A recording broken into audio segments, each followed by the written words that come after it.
Okay, Denise, are you still there? Yes, I am. Okay, we recently started doing this where we did a student interview or a special guest interview with somebody that had used our products and found success with them. And so Denise is our special guest tonight. She's a CPC-A. Denise, what products did you use with CCO? Oh, I definitely use the Blitz DVDs, and I swear by them. I just love Laureen, and the bubbling and highlighting, and all of her tips were just terrific. Do you think that now had you tried to take the CPC exam before, or did you hear about Laureen's Blitz and then take the CPC exam? Oh no, I went to school, and I finished a year program at a local school, and I didn't feel like I was ready, so I attended an online school from Arizona, and I thought I was ready. So last year I took the exam, and I actually failed it by one question. So Ooh, I was a little that's terrible. That is so painful. I was desperate, so I was looking online, and Laureen just really jumped out at me, and I ordered her DVDs, and they were a blessing. So I studied her DVDs for 9 months, and I retook it, and I passed, and I owe it all to her. That's fantastic. You know, it is true. The Blitz does make a difference. I know that students that I've had that have taken the exam, they didn't pass. They went and did the Blitz, and they did.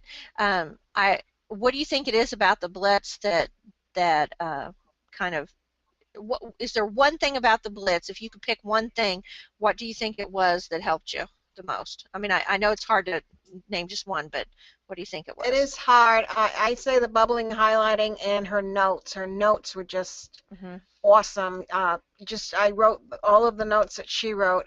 I know I'm not picking just one. And also her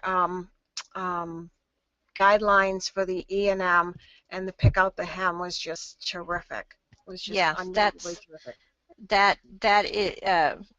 I know in a teaching atmosphere you can explain E&M till you're blue in the face, but it does make a difference. The Blitz just kind of opens it up, and you see them start to say, "Aha!" It's like, well, I said that, but you didn't say it like Laureen. So I don't know. She's got a real down to earth method and uses good examples, I think, too.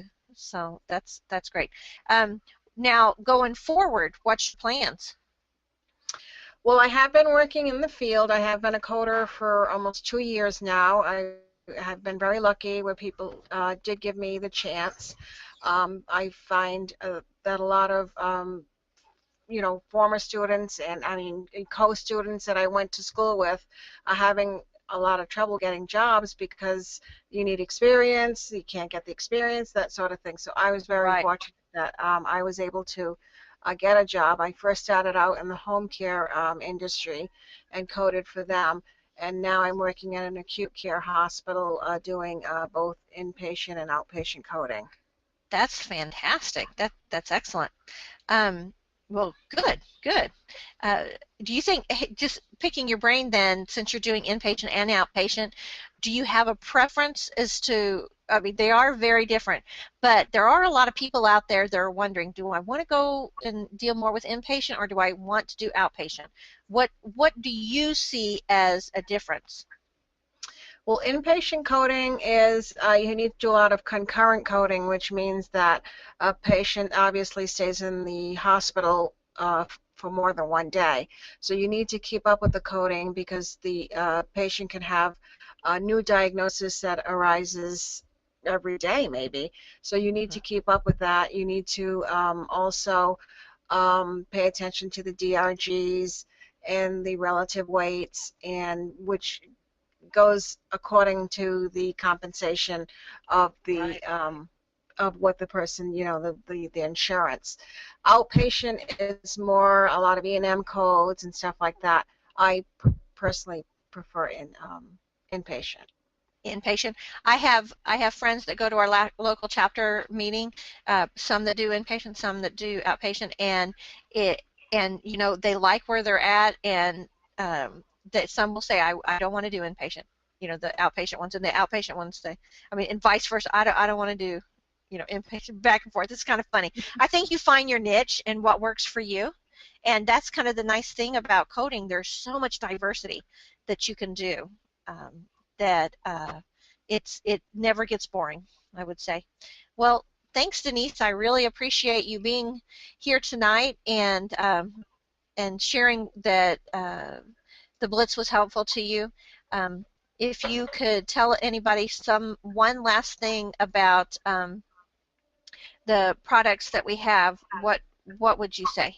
Or about the coding field, some type of an encouragement, what would you say?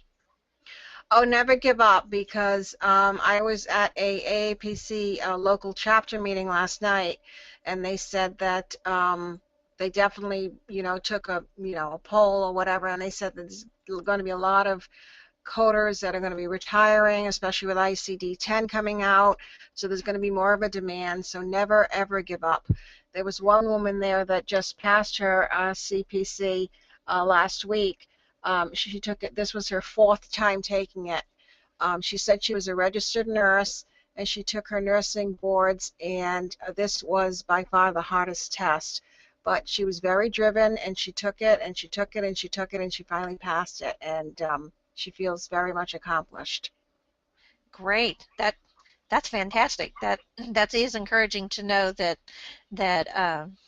it's okay not to pass the first time. Sometimes people who are more skilled or have more medical background or coding experience sometimes struggle a little more than people that are new, because to pass the exam is not the same as real-world coding, and you have to follow CMS guidelines, not what Medicare or Medicaid wants, or Blue Cross Blue Shield, and so that's helpful. That's good to know. Thanks, Denise. I appreciate you being here. I'm going to go ahead and mute you so you don't have to worry about being quiet anymore, okay? Okay, thank you. Bye, Denise. Get more CPC exam tips, coding certification training, and CEU credits. Go to www.codingcertification.org.